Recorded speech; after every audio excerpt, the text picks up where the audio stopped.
Yeah, obviously last week was not the way we want to play. We have to, play better in all three phases. But the great thing about it is our coaches and the young men in our program, we own that, and we have to play better, and we will play better. We've had 2 good days of practice. I like the mindset. I like the mentality. Playing the Maine football team that's playing with some confidence. Made a lot of plays last week. Good on special teams. Changed their offense a little bit, and obviously a defense that's opportunistic. So we have to be good with ball security.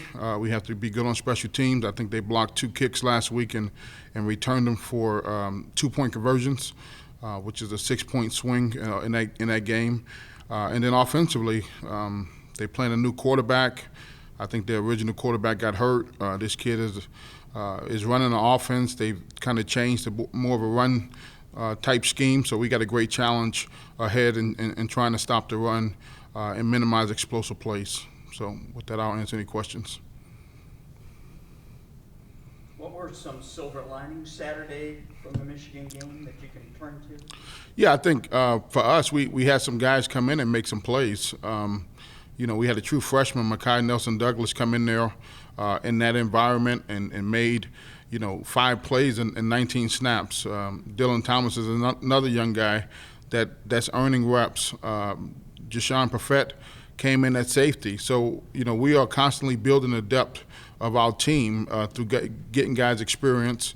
And it's exciting because what that allows you to do is continue to keep the competition high. And guys understand that if for some reason I'm not playing up to a standard, there's somebody that can, take snaps away from me. And what we saw from that game is some guys need to play more snaps and some guys need to play less snaps.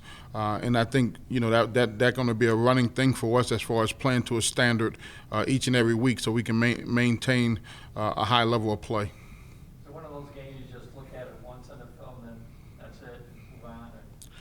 We looked at it, and we looked at it more from a physicality standpoint, an effort standpoint. The game was what it was, but, what are the things that we can do better to help us over the next 9 weeks? And we looked at it from a critical eye from that perspective. The great thing about our players is, I missed a tackle. 2 was a great back. He made me miss. I mean, that's what you want. Take ownership.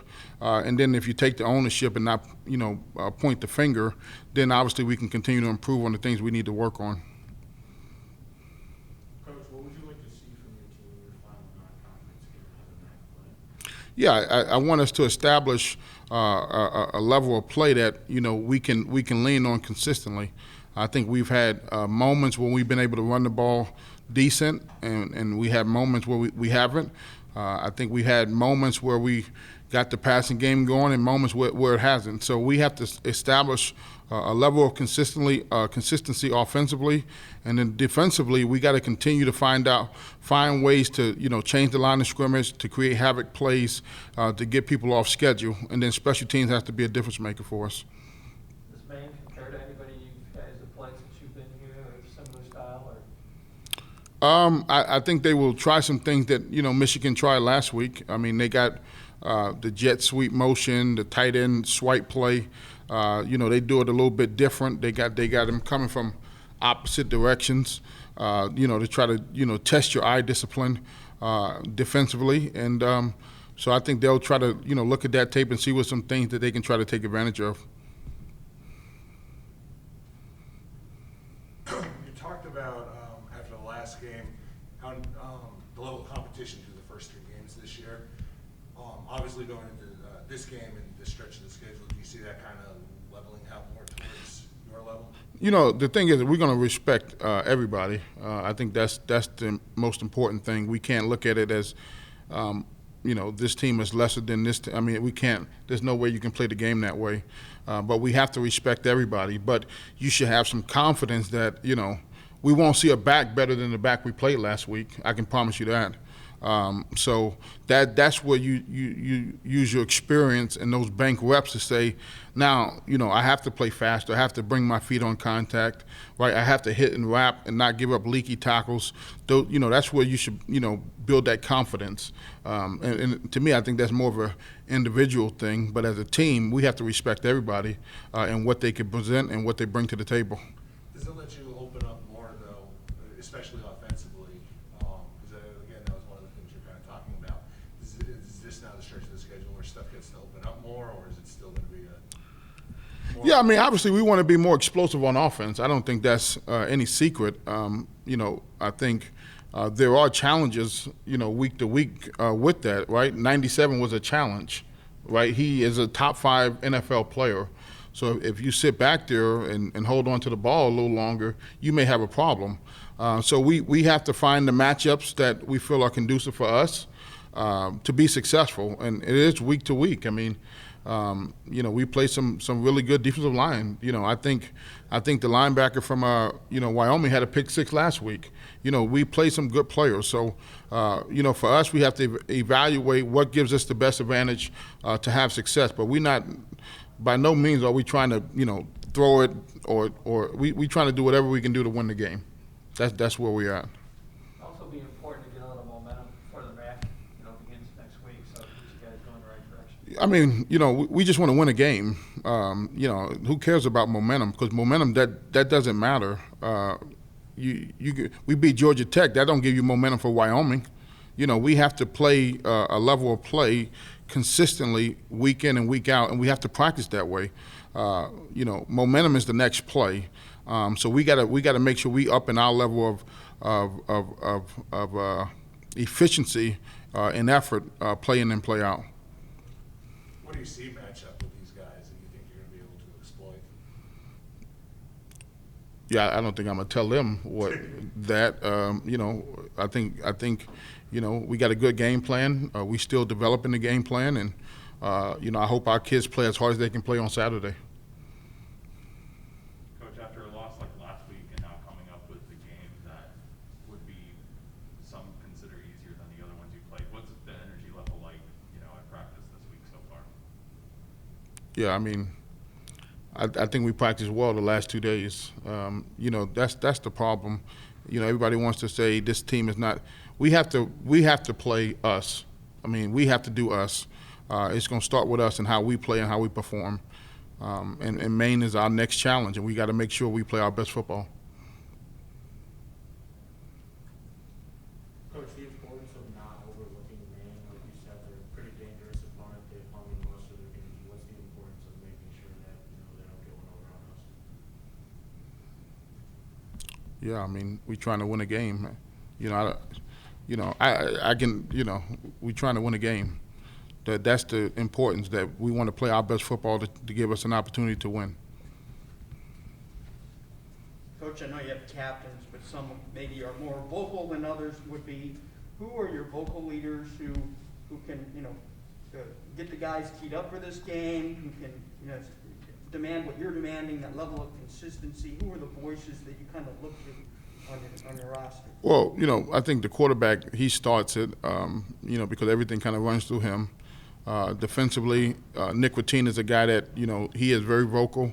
Our defense has been, working together and, having player-led meetings. I think to watch the opponent, I think all those things help in building the type of camaraderie you need, that when adversity strikes, you come together and you continue to push forward. So I think they're doing. Nick Routine and Rocky are the two guys, and the other captains, some of them work more by effort and their mentality than words sometimes.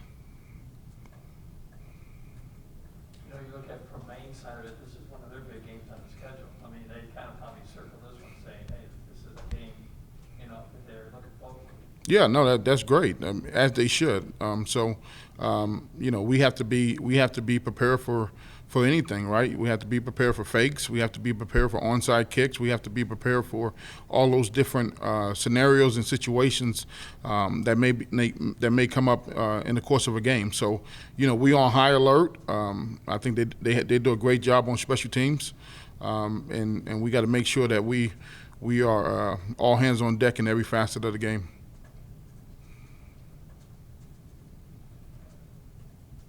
Having been able to look back on film from the last game and everything, how would you assess the play of the defense overall? I mean, obviously, like you said a couple times, Michigan's got a lot of really good talent, but from your end, stuff to clean up, what have you seen there, and what gives you confidence that you're able to do that? Yeah, I think, obviously, a physicality standpoint, we have to be better with our pad level. We have to be better with our strike. Our defensive line needs to play better. And I think if they play better, that they give us a chance to allow our linebackers to play downhill and then take stress off the secondary. So, from a pad level perspective, from a strike perspective, and teams are doing some unique things. So we got to have great eye discipline. We got to make sure our eyes are in the right spots. People are trying to run counter plays, so backers got to get over the top. So there's a lot of things that we can continue to get better on that we're going to see over the next 9 games. So we got to try to minimize the stress at certain positions.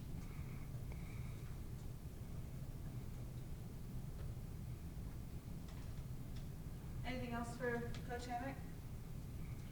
Since you mentioned it a couple times, just special teams wise, you think that's going to be a big factor. How would you say you guys have done so far? And again, what are we looking to do against them? Make sure that you're right. Yeah, I think obviously we've been solid on special teams until last week's punt return. I think that was a situation where, we had guys down there. They got to go finish a play, and then from a kickoff return standpoint, playing Michigan, if they put the ball on our left hash, their right hash, their whole plan was to kick the ball high and create tremendous hang time. And when you watch the tape, when we're catching the ball, they got 9 guys inside the 20-yard line. So, fair catching was the best option for us in that particular game.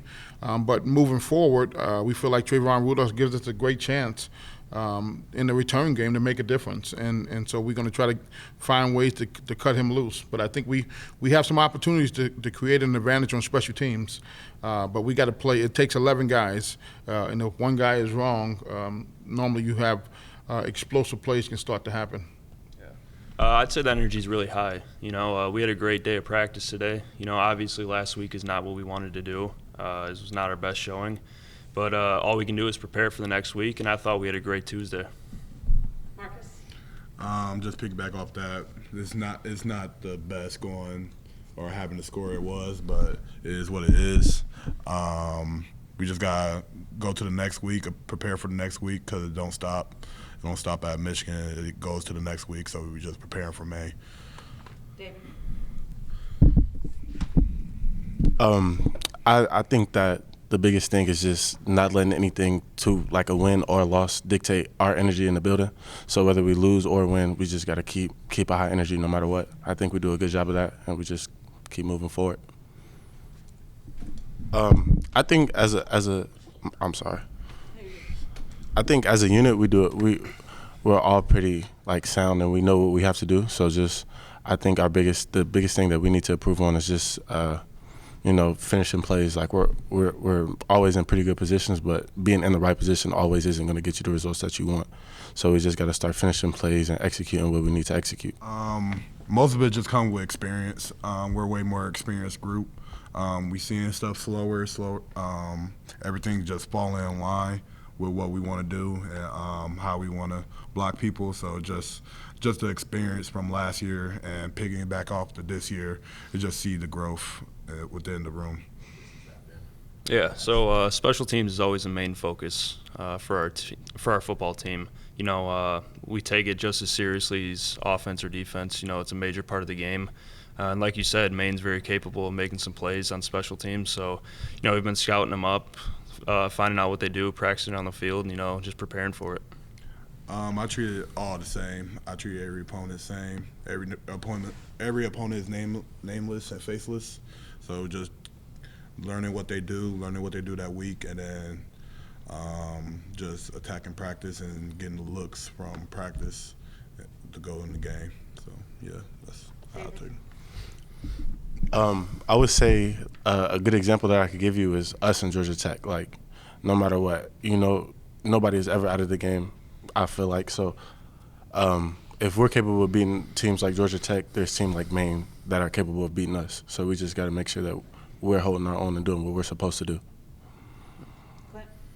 Yeah, kind of touching off, they said preparation each week kind of stays the same. You know, no matter who we're playing, it's kind of like Marcus was touching on. It's nameless and faceless. Go week to week. You know, try to find out what they do well, what they do bad, and just go off of that and game plan on it. Yeah, no, it's a huge confidence boost. You know, both those guys are very hardworking. So I'd say the running back room, I'd argue for my guys, we're one of the hardest working groups on the team. And, you know, guys like that,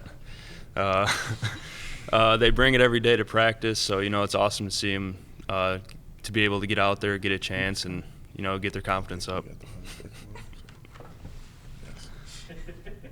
All right, I ain't gonna say too much. Can't divide the group. So that's why you sat in the middle. Can't divide the group. Can't divide the group.